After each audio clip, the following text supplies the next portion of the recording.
இந்த ஏஐ அப்படிங்கிற வேர்ட்ஸ் வந்து நம்ம வாழ்க்கையில் எல்லா விஷயங்களையும் கலந்துருக்கு.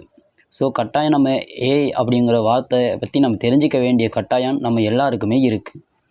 அப்படின்னா ஏஐனா என்ன அப்படிங்கிறத பற்றி நான் உங்களுக்கு விளக்கமாக சொல்கிறேன். ஏஐ அப்படிங்கிறது வந்து ஆர்டிஃபிஷியல் இன்டெலிஜென்ட் அப்படின்னு சொல்லுவாங்க. அதாவது செயற்கை நுண்ணறிவு. இந்த செயற்கை நுண்ணறிவு அப்படின்னு சொல்லப்படுற இந்த விஷயம் எங்கேருந்து ஆரம்பிச்சிச்சு, எப்போது ஆரம்பிக்கப்பட்டது, இன்றைய வளர்ச்சி அது எப்படி இருக்குது அப்படிங்கிறத பற்றி நம்ம மேலும் சில விஷயங்களை பார்க்கலாம்.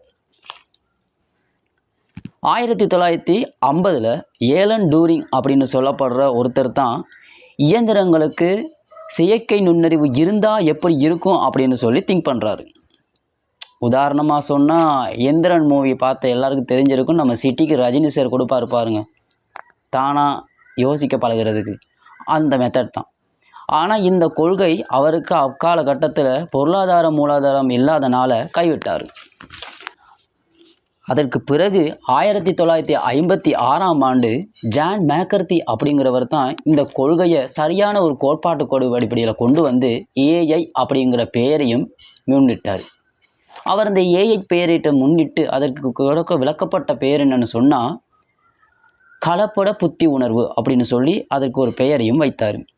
ஆர்டிஃபிஷியல் இன்டெலிஜென்ட் அப்படின்னு சொல்கிற உண்மையான விரிவு விளக்கம் தமிழில் என்னென்னு சொன்னால் கலப்பட புத்தி உணர்வு, செயற்கை நுண்ணறிவு அப்படின்னு சொல்லலாம்.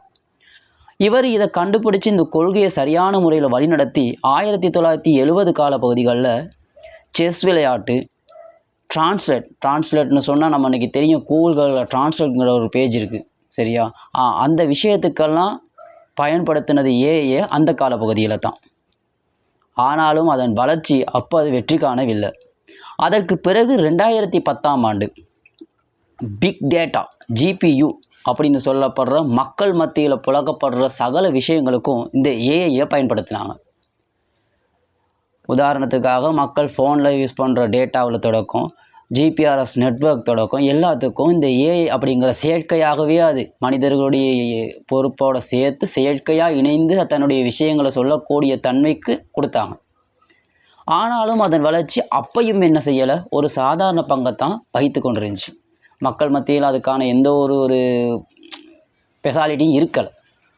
ஆனால் 2020 பிறகு வந்த ஒவ்வொரு விஷயத்திலையும் ஏஐ அப்படிங்கிற விஷயம் முக்கியத்துவமாக மாறுனுச்சு. உதாரணமாக டிவி, ஃபோன், இன்டர்நெட் அப்படின்னு சொல்லி எல்லா விஷயத்துலையும் இந்த என்டர்டெயின்மெண்ட் எதெல்லாம் இருக்கோ அந்த என்டர்டெயின்மெண்ட்டில் இருக்க அவ்வளோ விஷயத்துலையும் இந்த ஏஐ அப்படின்னு சொல்லப்படுற செயற்கை நுண்ணறிவை புகுத்துனாங்க. அந்த செயற்கை நுண்ணறிவை புகுத்த காரணம் என்னன்னு சொன்னால் மனிதனுடைய வேலைப்பாடை குறைப்பதற்காகத்தான்.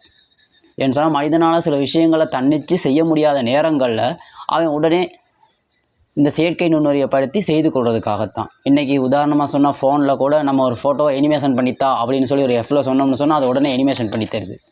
ஒரு ரிங்கிங் டோன் எனக்கு செஞ்சுத்தா அப்படின்னு சொன்னால் ரிங்கிங் டோன் செஞ்சு தருது சரியா. யூடியூப்பில் போயிட்டு எனக்கு இந்த விஷயத்தை சர்ச் பண்ணித்தா அப்படின்னு சொன்னால் சர்ச் பண்ணி தருது. இதைத்தான் ஏஐ அப்படின்னு சொல்கிறோம் சரியா. இப்படியான ஏஐ வளர்ச்சியானது அசுரவேகம் கண்டது இந்த நூற்றாண்டில் தான்.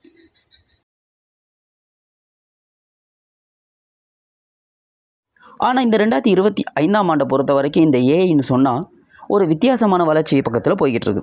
எப்படின்னு சொன்னால் மனிதர்களுடைய சாதாரண ஃபோன், மனிதர்களுடைய சாதாரண ஒவ்வொரு விஷயங்கள் பயன்படுத்துகிற எல்லா எலக்ட்ரிக்கல் பார்ட்ஸ்லையுமே கூட இந்த ஏஐ தொழில்நுட்பத்தை விஞ்ஞானிகள் புகுத்தினாங்க. ஏன்னு சொன்னால் இது மனித வாழ்க்கையில் கட்டாயம் இருக்கணும் அப்படிங்கிறது. ஆனால் இதனுடைய பாதிப்பை பற்றி யாரும் இன்ன வரைக்கும் யோசிக்கலை. நம்ம அதை அடுத்த வீடியோவில் பற்றி பார்ப்போம். இந்த வீடியோவில் ஏஐ அப்படின்னா என்னன்னு மாத்திரம் நம்ம தெரிஞ்சுக்கொள்வோம். ஏஐ என்ன அப்படின்னு சொல்லி நான் உங்களுக்கு ஏற்கனவே விளக்கமாக சொல்லிட்டேன். ஏஐ அப்படிங்கிறது வந்து செயற்கை நுண்ணறிவு. ஸோ செயற்கை நுண்ணறிவு அப்படிங்கிறது என்னென்னு விளக்கமாக சொன்னால் மனிதன் போல சிந்தித்து செயற்படக்கூடிய அறிவைத்தான் செயற்கை அறிவு அப்படின்னு சொல்லுவோம். அந்த செயற்கை அறிவை தான் ஆர்டிஃபிஷியல் இன்டெலிஜென்ட்னு சொல்கிற ஏஐ அப்படிங்கிற லோகோவுக்கு அவங்க கொண்டு வந்திருக்காங்க. வீடியோ பார்த்தவங்க சப்ஸ்கிரைப் பண்ணாதவங்க சப்ஸ்கிரைப் பண்ணுங்கள், பெல் பட்டனை கிளிக் பண்ணுங்கள். இனி வார அடுத்தடுத்த வீடியோக்களில் இது மாதிரி நிறைய என்டர்டெயின்மெண்ட்களுக்கு தேவைப்படுற விஷயங்களை நான் உங்களுக்கு சொல்ல போகிறேன். கட்டாயம் பாருங்கள்.